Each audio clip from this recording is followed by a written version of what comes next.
ขนุนไปหาอะไรมาเร็ว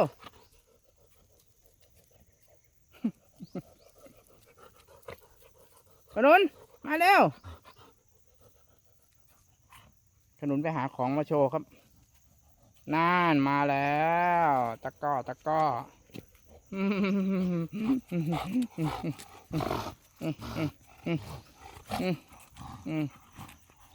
ลักกี้ลักกี้หามาโชว์กันใหญ่เลยต้อนรับหามาต้อนรับแหนมมาอะไรมาโชว์ลูกแหนมไปไหน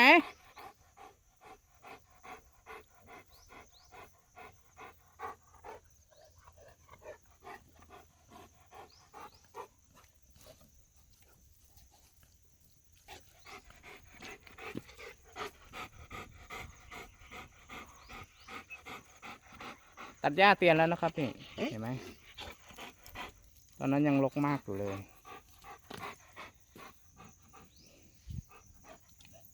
ไปเข้าบ้าน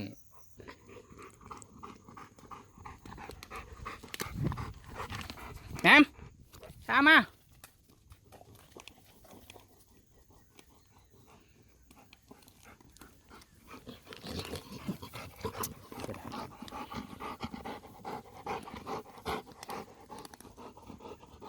ไปลูก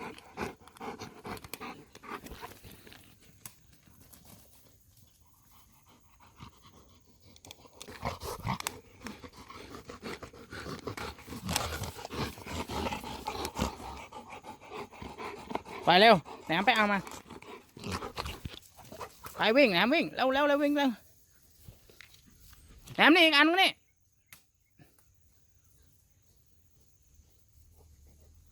นี่พี่ขนุนคนเก่งเก่งมากลูกแหนมนู่นอีกลูกนู่น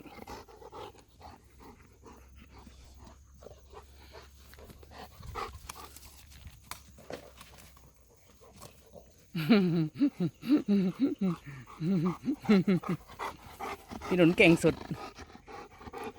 ปาลากี้ว่าไงไปเร็วปาลากี้วิ่งไปเอาเร็วไปปาลากี้ชนป้านะเว้ย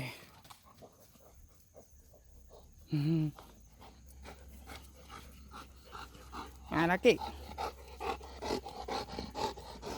ฟักทองไปไหนฟักทองมานี่เร็วเย็นมานี่เร็วลักกี้มามุดทำไม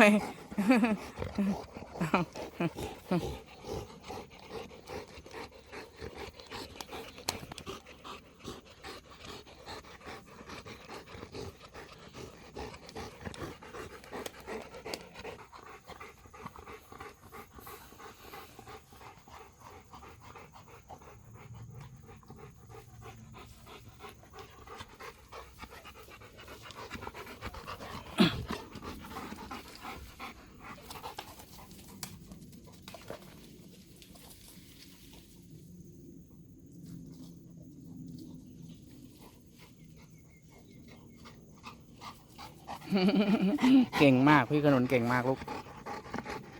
อ้าวแหนมไม่เอามาเหรอลูกทำไมไม่เอามาไปไหมวิ่งเอาไม่วิ่งแล้วโอ้ขี้เกียจแท้เย็นไม่วิ่งมั่งลูก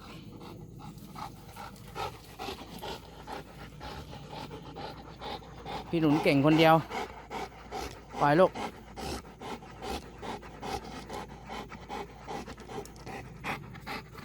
โอ้ยแหนมอย่ากระโดดอ้าวเห็นไหมชนกัน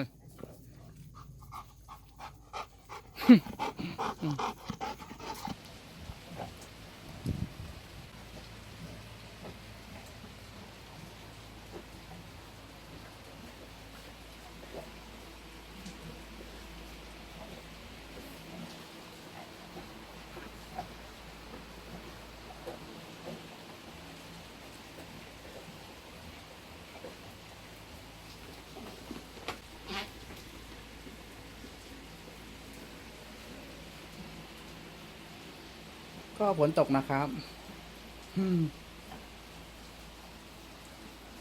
หลบฝนกันอยู่ในบ้าน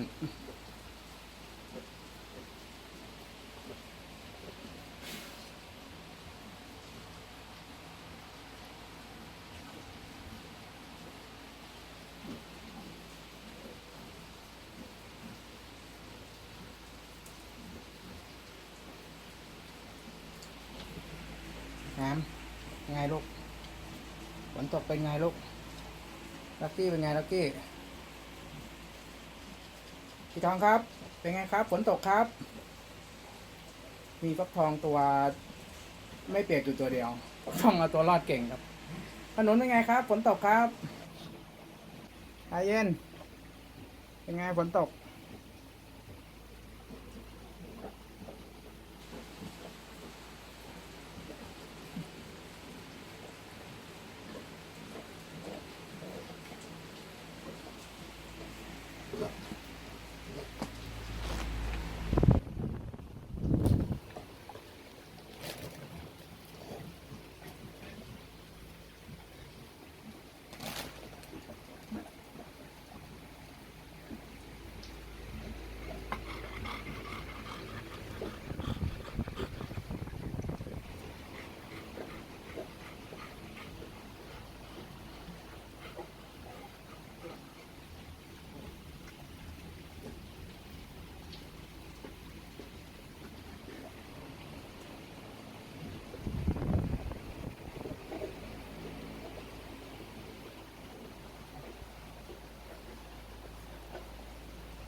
ทำความสะอาดกันใหญ่เลยไฟจะดับวะ